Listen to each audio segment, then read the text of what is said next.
દિન વિશેષની અંદર આજે જો વાત કરીએ અધ્યાત્મ ગુજરાતની અંદર, તો આજના દિવસમાં આપણે માહિતી લઈશું જ્યોતિષ શાસ્ત્રની અંદર ભદ્રા, કે જેને વિષ્ટિકરણ કહેવામાં આવે છે. મિત્રો, જે આ વિષ્ટિકરણ જે છે એ વિષ્ટિકરણની અંદર કોઈપણ પ્રકારના જો શુભ કર્મ કરવામાં આવતા હોય તો એ શુભ કર્મનું ફળ એ સારું મળતું નથી.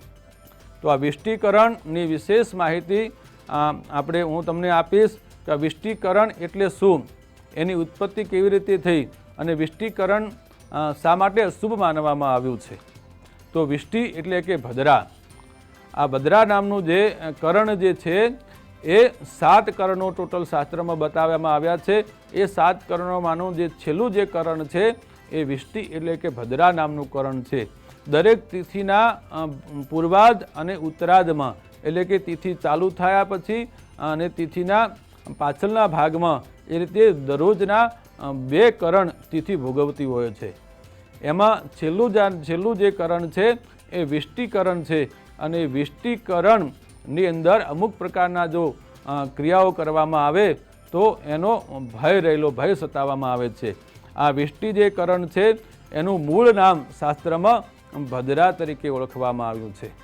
આ જે ભદ્રા છે એ ભગવાન સૂર્યનારાયણ અને છાયાની દીકરી હતી. અને આ જે ભદ્રાની ઉત્પત્તિ એ રાક્ષસોના સંહાર માટે કરવામાં આવી હતી. ભદ્રા જે છે એટલે કે જે વિષ્ટિકરણ છે એ શનિ ભગવાન અને યમરાજાની બેન છે. એ દેખાવમાં વિકરાળ ભયંકર એનું સ્વરૂપ હતું. એની ઉત્પત્તિ થઈ એ વખતે તમામ પ્રકારના દેવતાઓ, યક્ષો, કિન્નરો બધા જ એનું સ્વરૂપ જોઈ અને ભયભીત થઈ ગયા હતા. આ રીતે ભયભીત થયેલા દેવતાઓએ ભગવાનની પાસે જઈને સ્તુતિ કરે છે. બ્રહ્માજીની પાસે જાય છે. બ્રહ્માજીની પાસે જઈને સ્તુતિ વંદના કરે છે. બ્રહ્માજીને પ્રાર્થના કરે છે કે આ જે કોઈ વિકરાળ સ્વરૂપ જે આવ્યું છે એમનો અમને ભય સતાવે છે, તો અમને ભયમાંથી મુક્ત કરો. એ વખતે બ્રહ્માજીએ આ જે ભદ્રા છે એ ભદ્રાને શાંત કરે છે અને એને બ્રહ્માજીના આશીર્વાદ પ્રાપ્ત થયા છે કે તારી ઉત્પત્તિ મેં મારા દ્વારા થઈ છે, તો તારે હવે હું કર્મ સોંપું છું કે તારે જે 7 કરણો છે એ 7 કરણની અંદર છેલ્લું જે કરણ છે એ વિષ્ટિ નામનું જે કરણ છે એ કરણ તારે બનવાનું છે. અને તારે એ રીતે ચંદ્રમાનો ભોગવટો કરવાનો છે, દિવસનો ભોગવટો કરવાનો છે, તિથિનો ભોગવટો કરવાનો છે.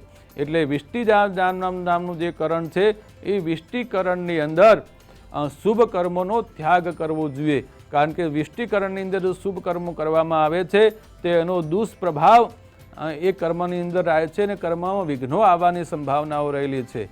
કર્મ પૂર્ણ ન થતાં કર્મ અડચણો આવે છે અથવા તો કર્મ કરવાની અંદર તકલીફો આવતી હોય છે. એટલે આ વિષ્ટિકરણનો જે છે એ શુભ કર્મની અંદર ત્યાગ કરવો જોઈએ. ખાસ કરીને તમે સાંભળ્યું છે કે જ્યારે રક્ષાબંધન હોય તો રક્ષાબંધન એ વિષ્ટિકરણ એટલે કે ભદ્રાની અંદર રાખડી ના બાંધવાની શાસ્ત્રોની અંદર સલાહ આપવામાં આવી છે. બીજા નંબરમાં હોળી પ્રગટાવવાની હોય તો હોળીના દિવસે પણ વિષ્ટિકરણ આવતું હોય તો વિષ્ટિકરણનો એ દિવસે ત્યાગ કરવાનું શાસ્ત્રમાં બતાવવામાં આવ્યું છે. દરેક પક્ષની અંદર વિષ્ટિકરણ 2 થી 3 વખત આવતું હોય છે. તો જે દિવસે એટલે કે ચતુર્થીના ઉત્તરાર્ધમાં વિષ્ટિકરણ આવે છે, એકાદશીના દિવસે પણ વિષ્ટિકરણ આવતું હોય છે અને પૂનમના દિવસે પણ આ વિષ્ટિ નામનું કરણ આવતું હોય છે. તો એ વિષ્ટિકરણ જે છે એ વિષ્ટિકરણનો ત્યાગ કરવાનું શાસ્ત્રમાં બતાવવામાં આવ્યો છે. વિષ્ટિ જે છે એ એક પ્રકારના સાપના જેવો એનો આકાર છે. એટલે સર્પ જેવો આકાર લઈને એ બેઠી હોય છે.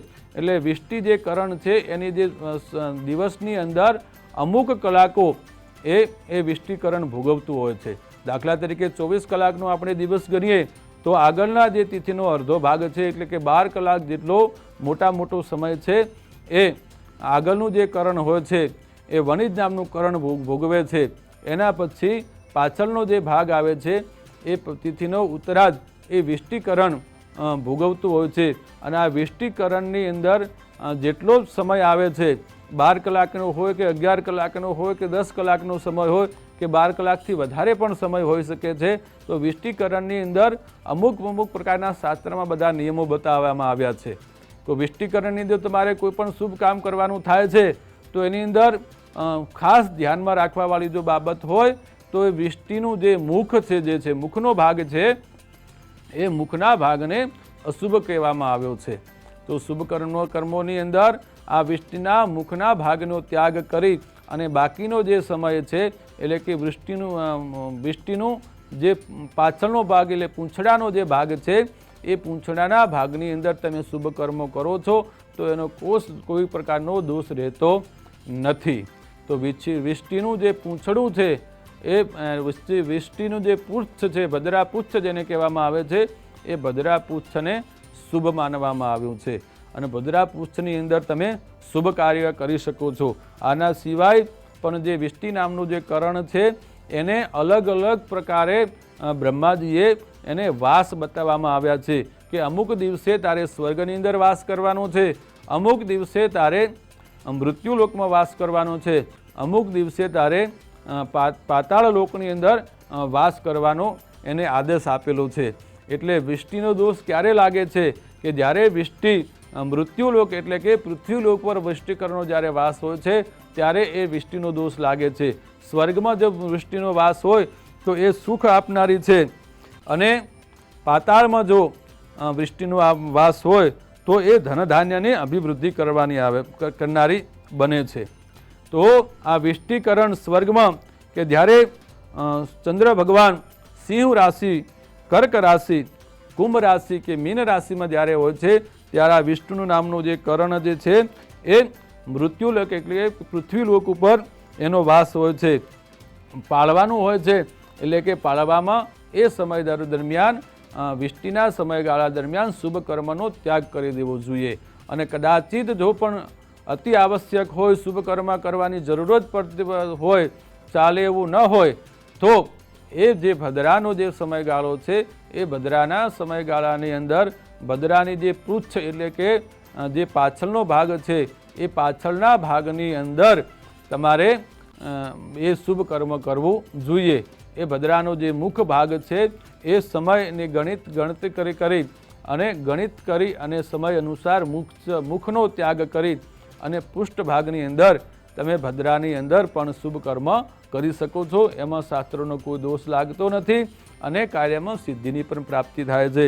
એના સિવાય ભદ્રા જ્યારે સૂર્ય ભગવાન મેષ રાશિમાં હોય, વૃષભ રાશિમાં હોય, મિથુન રાશિમાં હોય કે ચંદ્ર ભગવાન વૃશ્ચિક રાશિમાં હોય ત્યારે એ ભદ્રાનો વાસ સ્વર્ગલોકમાં કહેવામાં આવેલો છે અને સ્વર્ગલોકમાં જ્યારે ભદ્રા હોય છે એ સ્વર્ગલોકની ભદ્રા છે એ સુખ આપનારી છે, એનો દોષ પૃથ્વીલોકમાં લાગતો નથી.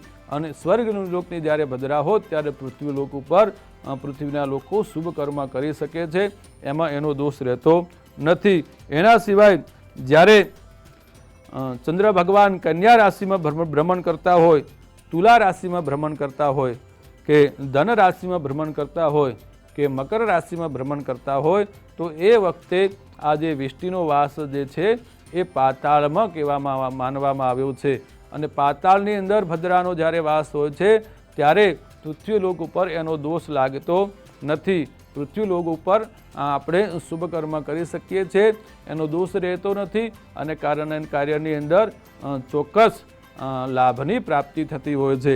એ સિવાય પણ જ્યારે ભદ્રાના અમુક પ્રકારની જે ભદ્રાઓ છે એનો દિવસે દોષ લાગતો હોય છે, અમુક પ્રકારની જે ભદ્રા છે એનો રાત્રિએ પણ દોષ શાસ્ત્રમાં બતાવવામાં આવ્યો છે. તો કયા પ્રકારની ભદ્રાનો દિવસે દોષ લાગે છે તો વાત કરીએ કે શુક્લ પક્ષની અંદર ચોથ અને 11ની તિથિના દિવસે જ્યારે ભદ્રા આવે છે તો એ ભદ્રાનો દોષ જે છે એ રાત્રિએ દોષ લાગે છે એટલે કે દિવસે એ ભદ્રા સુખ આપનારી છે. ચોથ અને 11ના દિવસે જો ભદ્રા આવતી હોય તો યાદ રાખજો એ શુભ ફળ આપનારી ભદ્રા છે, એ દોષ આપનારી ભદ્રા નથી. એ સિવાય કૃષ્ણ પક્ષની અંદર જોઈએ તો કૃષ્ણ પક્ષની અંદર વદ ત્રીજ અને દસમના દિવસે જો ભદ્રા આવતી હોય તો એ ભદ્રા એ દિવસે શુભ માનવામાં આવી છે, એનો દિવસે દોષ લાગતો નથી. દિવસના ભાગમાં જો એ ભદ્રા આવે તો એને શુભ ગણવામાં આવી છે. દિવસના ભાગની અંદર તમે શુભ કાર્ય કરી શકો છો। એ સિવાય વાત કરીએ તો શુક્લ પક્ષની અંદર આઠમ અને પૂનમના દિવસે ભદ્રા જો આવતી હોય, રાત્રિએ ભદ્રા આવતી હોય તો એ રાત્રિની ભદ્રા જે છે એ શુભ ફળ આપનારી છે। એટલે કે શુક્લ પક્ષની અંદર આઠમના દિવસે અને પૂનમના દિવસે ભદ્રા શરૂ થતી હોય ને એ સમયે જો રાત્રિ હોય તો રાત્રિના સમયગાળા દરમિયાન એ ભદ્રા જે છે એ સુખ આપનારી છે। એ રીતે વાત કરીએ તો કૃષ્ણ પક્ષની અંદર સાતમ અને ચૌદશના દિવસે જો રાત્રિના સમયે જો ભદ્રા આવે છે તો એ ભદ્રાનો દોષ લાગતો નથી, ભદ્રા જે છે સુખ આપનારી બને છે। તો આ હતી આજના દિન વિશેષમાં અધ્યાત્મની અંદર ભદ્રા વિશેની માહિતી। આ જે ભદ્રા છે એ ભદ્રા અશુભ ફળ આપનારી હોય અને શુભ કર્મોની અંદર મેં જે બતાવ્યું છે એ પ્રમાણે એનો ત્યાગ કરવો જોઈએ।